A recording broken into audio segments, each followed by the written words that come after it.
Righto, well this is the yaesu ft101zd, and these are approximately 40 odd years old I suppose, and this was the Mark III version, which had a few extras to it.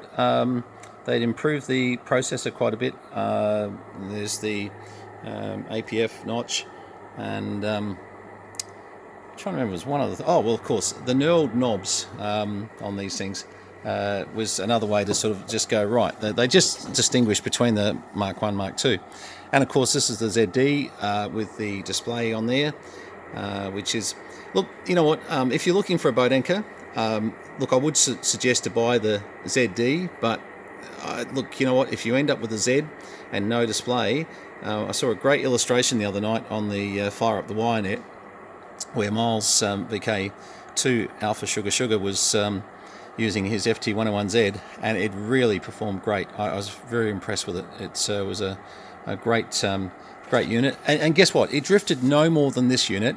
The difference is that Miles could not see it drifting, where this here you might see it go from 0.6 to 0.5 or 4, or up to 7 as it's initially. Now this has been on for a little while, so this is not drifting, but I need to make that clear.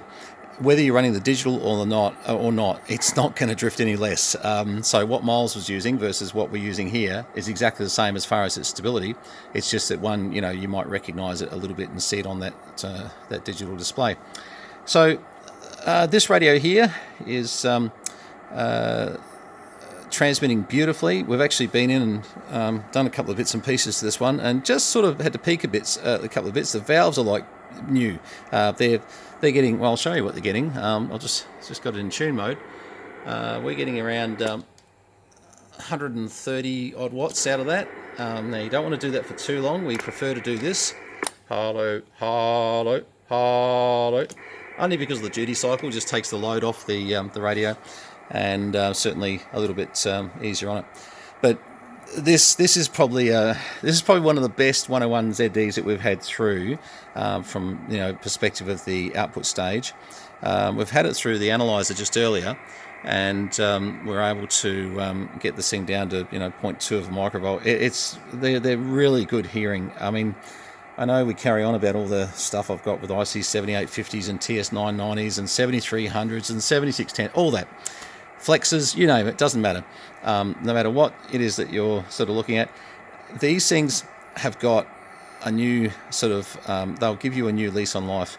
When you're using something that's 40 years old and you're comparing it to some of the new stuff, I think you'll be amazed. There's some really, really good stuff that's been, I'm not sure that technology has completely gone as far forward as people say it has, when sometimes the results of what we're doing with these types of radios are very good. They really are. They're extremely good, and it's something that if you're looking for a boat anchor, you may own a few newer radios and just thinking, hey, I wouldn't mind building a lineup or possibly doing something that you can get on the boat anchor net on 80 meters with the boys.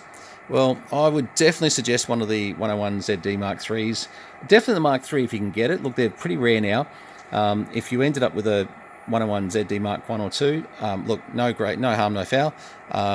Mark III would just be the one that you're going to get your best results out of. Probably not bang for buck. To be quite seriously, the 101ZD Mark IIIs are pulling, really very good money. And I've got a few of those sitting here, and we've got the Mark II, Mark 1, and also the one like Miles with just the FT101Z. And we do that for comparison so that we can show you each one. But one of the things about the 101ZD is the accessorizing that you can do to it. You can put RIDI modules on it. The YR901 will fit right alongside it. You've got extension speakers, external VFOs with memorizers. Oh boy, there's the oscilloscope that goes with it. There's a lot of bits. So you kind of can start your collection with the base radio. There's some beautiful bass mics available, the YD844s, and later on there was the now I've got to think, YD148. That's probably more towards this generation, to be fair. That was probably more what they were sort of brought out with. But certainly you can play around with, building a station with one of these. They just well, I've got a 901 lineup, very similar to Brendan VK3MH, and Brendan's done the measurements about 2 meters on the desk long, 2 meters long by the time you get all the bits and pieces. And I've got all the bits here, but I just don't have the 2 meters till the new room's finished. So we're kind of hanging off just putting that all in the room just yet. It's not going to look good on the floor. Hopefully some carpet in the next week, and that will be cooking with gas. And if I wasn't sitting here playing around with ft101zd, I should be finishing off some timber work in my new radio room. It gets done if I actually, get outside of this American barn and stop playing around with radios, and I'll need to do that. All right, 73s. Hopefully you'll have a look at the ft101zd as a possibility for yourself at some stage. Great radios. As I said, very good boat anchor for somebody who, well, I'll probably say this a little bit more. We've got FTDX 400s and 200s and, FRFL DX 400s, FRFL 101 earlier series.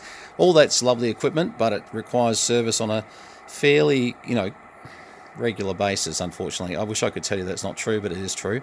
The 101ZD was the first radio that I reckon we call a bit of a survivor radio. They just seem to keep going. I mean, they get faults like any radio, of course, but not so regularly. You probably find it's a good, dependable boat anchor to get into. And being that, it's a hybrid and there's just valve outputs on it and the rest is all semiconductor, you've got a bit of a safe bet. Certainly, we've done jobs like replace power supply caps and bits and pieces on some of these, but they've all been pretty good so far. But we are talking 40 years old, so beware when you buy one. Just make sure you give it a good test and make sure it's all good for you. Okay, 73s from VK3 Charlie Mike out in the American barn, playing around with an FT101ZD when he should be actually putting some timber together. Cheers all.